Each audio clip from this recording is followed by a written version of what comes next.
Will your puppy outlive you? I've recently gotten several calls from people who are looking at purchasing a puppy from me, or I've gotten calls from the parents of family members, and they're asking me, will you sell a dog to someone who's 70 or 80 years old? Now, typically, they're also saying we want a dog who's been through your puppy prep school.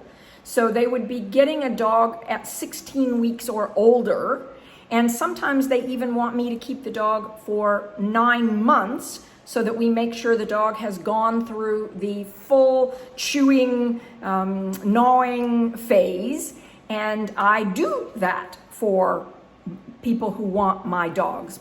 But the question, what will we do? What will happen if your puppy outlives you? That's what this video is going to explore. And so if you are considering getting a puppy for an elderly parent, or if you are in your 80s or 90s and you really want a dog, but you want to make sure that you're taking good care of that dog, even when you personally aren't able to be the person doing it, this video is for you. And if you are a dog breeder and you are wanting to set up some or think through these kinds of things, you'll also find value in this video. There are so many things to consider when you are planning for your estate. And taking care of your beloved family pets is certainly a part of that conversation that needs to be occurring. In my puppy agreements with people who are getting a dog from me, I make it crystal clear that any dog that I brought into the world can come back to me if you are not able to take care of it.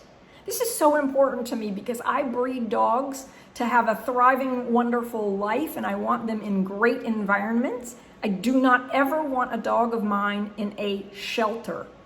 And so if for some reason you recognize that you don't have someone who's willing or able to take your dog, tell me that up front. Let's go ahead and make plans for that time so that we've really thought out what will happen, what will the needs be.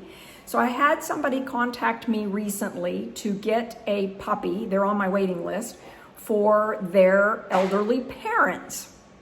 And this is really great. We had a very open, honest conversation about what would happen if the dog outlives the parents. Now, is that certainly going to happen? No, that's not certainly going to happen, but let's plan for it. And in this particular case, though the children of the family, the elderly parents said, we want the dog. We actually want the dog, and we will be actively involved in the dog's life on a day-to-day basis. But my parents are really wanting that interaction with a dog. But they want a super well-trained dog, can't be one that's biting, gnawing, or untrained. So my question to you is, who do you want to take care of your dog if you're not able to? If you're in the hospital, if you're on vacation for a long extended period of time, who are you thinking about? Talk to that person, make sure that they agree, get them actively involved in your dog's day-to-day life early on so that it's not a dramatic, big, huge lifetime change for your dog. Sometimes these type issues become national news when someone like Leona Helmsley leaves $12 million in her estate to her dog. Oh boy, that was a mistake on her part. Let me explain why. She left the $12 million in a trust to the dog. But the dog can't make decisions for itself. It needs a human being to make the decisions. So after being challenged in court, a court ruled that $2 million could be set aside to take care, $2 million could be set aside to take care of the dog, and it was clear who would oversee that. So a slight change of scenery here. I have several of my team members arriving in the next little bit of time here. So of course the dogs will be barking to greet them. And I thought if I come up here, maybe that will be a little less pronounced. But to continue on with what I was saying, another very high profile case was when Lauren Bacall left $10 million. Now she was smarter about this. She left $10 million in a trust with the specifics that her son was to use that to care for her dogs. So that, of course, inspired me to say, hey, what will I do? And I've already had that conversation with my son to explain to him step by step what he's to do if something were to happen to me and Jim to take care of our dogs. So now I'm going to share some things about Pennsylvania law with you related to pets and wills and trusts and so forth. But you'll need to check out your own state if you are not in Pennsylvania.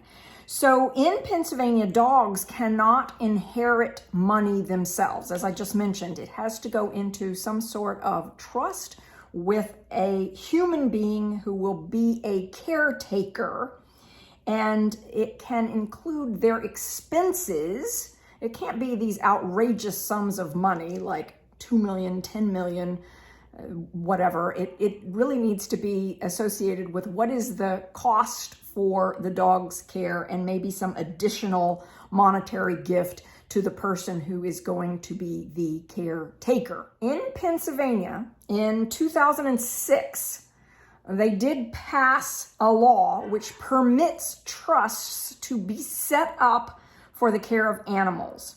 And this is, let's see if I can get this just right, PACAS 7738 or something like that. But you'd want to talk to your trust attorney if you are actively considering. I highly recommend that you put in writing exactly what your expectations are and go over them with the person or people who would be facilitating. So for example, if you've gotten a puppy from me and your intention is that if something happens to you, that puppy comes back to me, please make sure that the people who are around you who would be taking care of this know how to get the dog back to me. Will we be using a flight nanny? Will they be hand delivering the dog to me? Make sure all of that is crystal clear to them and to me in advance.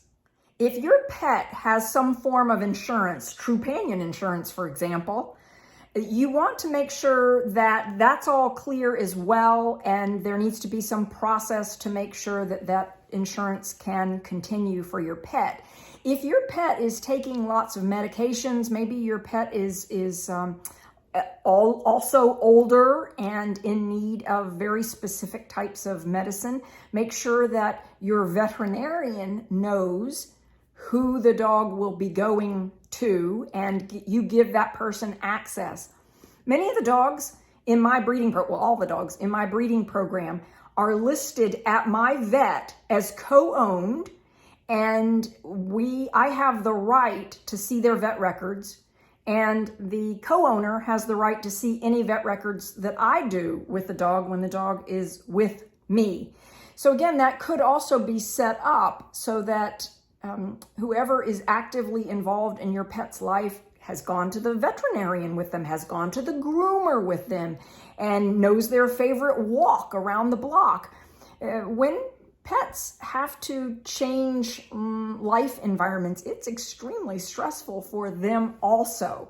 So doing everything you can to anticipate those kinds of changes and setting them up so that they can be as stress-free as possible is a gift to yourself, because you will sleep very well at night, and your puppy, your dog, your family members will also be grateful that you had this conversation with them. So it is my belief that pets, our little fur babies that are members of our family, need to be thought about and anticipating the plan for what will you do if your dog lives longer than you do.